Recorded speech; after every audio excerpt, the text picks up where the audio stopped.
Hey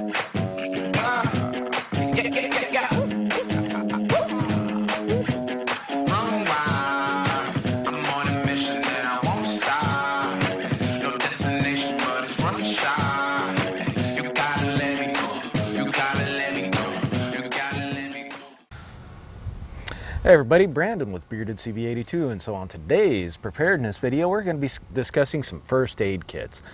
Now, nobody really needs to be wandering around with a 90-pound first aid kit on their as part of their EDC or anything else. I think having a well-stocked, centralized kit in your home is pretty much good premise in your garage, something like that, basic stuff. But a little while back, Mayhem Country Living, and I'll post a link to his video up here that he did, ran into a situation where he was at a store or a gas station or something or other, and a lady needed a Band-Aid either for her, one of her family members, something along that lines, and nobody had anything. The gal that needed like a Band-Aid or a piece of gauze and some wrapping, something or other, just real basic stuff. Nobody there, nobody at the counter, and the lady threw a fit of some sort. He goes into better description in that video on that, but even just having some of the basic things as a basic style of preparedness, I'm going to go over several kits and show you some of the things that I carry and different variances of those, and where I keep them, how I keep them, why I keep them that way. First one, this little bitty blue kit that y'all saw in my EDC video. I keep some stereo strips in here, regular Band-Aids, a set of tweezers, just kind of a little bit of everything for all those minor cuts, bruises, whatever you might encounter on a regular day-to-day basis. And if somebody needs a Band-Aid, voila, Band-Aid. I mean, what do? You know, you do something nice for somebody else that's in need, and hopefully they pay it forward down the road. Another one of those kits that I have, and this stays in my truck bag. I got a little bit of everything in here. I've got a couple more Band-Aids, a little bitty LED light, MRE matches, those sorts of things. But there again, it's in a little bitty waterproof case, extra Band-Aids. It's simple, it stays in one place, it has its home, and I keep it in that just for that reason. It just covers small bases, all your everyday things. Now, also in my truck, I do carry this. This is an ACU medical pouch, and in here, this is my more comprehensive, basically trauma pack, or my own built IFAC. Now in here, because I know this is a lot more intense, roadside injuries, what you might have, I've got a nasal oropharyngeal right there with the lube.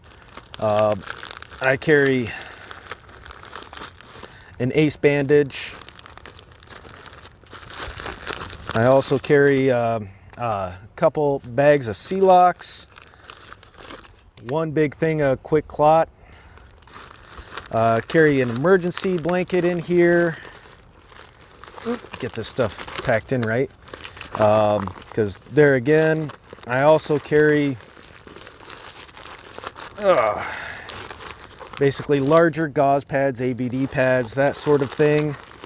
I also carry in this last bag, it's got alcohol antiseptic wipes, all your Band-Aids, tongue depressor, a little bit of medical tape, excuse me, more gauze, all the other minor things that you might encounter right here in this little one. And I also carry a Siloom red snap light. Now, like I said, this is a little bit more comprehensive, relevant of that of an IFAC, just for that purpose. Roadside injuries, anything else where be traveling down the interstate, somebody gets into an accident, a little bit more comprehensive and more major things. I know where I keep this in here, kind of right there. Now, my range bag, being out on the range, you know, okay, firearms are typically involved. I keep in here, excuse me, as it's looped in, in a little bitty spot for it. There again, another little bitty medical pack. This one I think was the one that came with one of the tack packs, and I thought this was small, good enough, well enough case. Keep in my range bag for any other extra things that you might have. Here again, we've got a stock, we've got some wrap, like vet wrap basically, a couple more gauze pads, lanyard, all the other basic bandages, Q-tips, the other minor things, because yes, I've been at the range and I've gotten slide bite before, I've been scoped before, long time ago, and you know, anybody else that's ever had those things happen, sometimes blood will be involved, and if it's a capillary break alongside your skull, it usually bleeds a little bit, not because it's a deep wound, just because all the small veins and capillaries that you do have superficially within your facial structure might bleed a bit, but like typically it's non-life threatening. These will cover that. And then also for at home, like I said, these are just some options.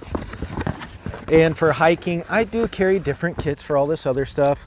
Now this Adventure Medical Kits, this was actually a really good comprehensive kit. I've had this bag for a long time. Every couple of years I'll go through and I will sort this out and rearrange things for hiking, any of the stuff that might have an expiration date on it. The Band-Aids, I keep moleskin in here for hiking, along with all these things. More so hiking related, it does have a very good book in here and a good set of metal tweezers right there. And it might be getting close to replacing some of the Band-Aids in here, so I'll keep this out and I'll do that when I get home. I carry extra Band-Aids there.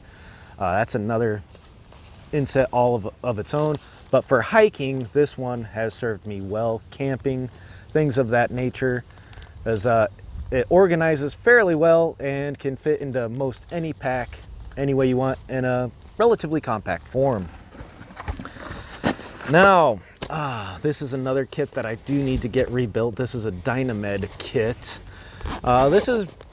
Was originally a GSW kit. There again, military at the time, worked at steel plant, was on first responders team at the steel plant because some of the injuries you could get there would relatively relate to mangled parts.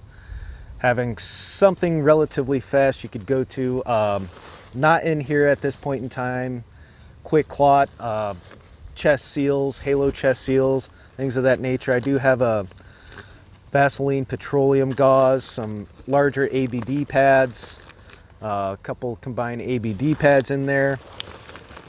Did come with a hefty roll of gauze and also shears. Relatively decent set of shears, cutting through material in order to basically stop major bleeding, as this kit was based around. And also there again, a thing of vet wrap for your gauze. Like I said, a couple other things I need to replace in here, put back in here were chest seal and another thing of quick clot, and I might put a nasal oropharyngeal in this one as well, just because the ones that were originally in here expired, so they went to the wayside. Better to be safe than sorry. And since then I've been keeping this in a box with a couple of my other kits at home. I do know what's in it and what's not in it, but then again, that's at home.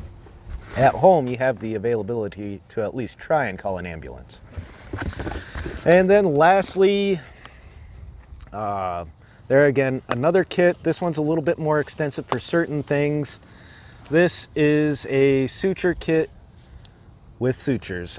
Yes, I probably do need to practice again on that. They do sell practice kits you can get on Amazon fairly cheaply, $20 to $30 range with extra sutures for practicing. But there again, this is one of those a little bit more extensive kits. If I'm traveling across the nation, or I'm going to be outdoors like I used to be in Washington and Colorado and Wyoming, if I were to screw something up or something was to go bad for somebody else, I could at least kind of fandangle something together, keep things closed that needed to stay closed. That was the premise of this kit. So there you have it. You know, everything can be combined into something relatively simple to help save somebody else. Even the little bitty $10 kits you get at Target, Walmart, Hy-Vees, all your pharmacy stores out there that are just a nice little bitty car kit.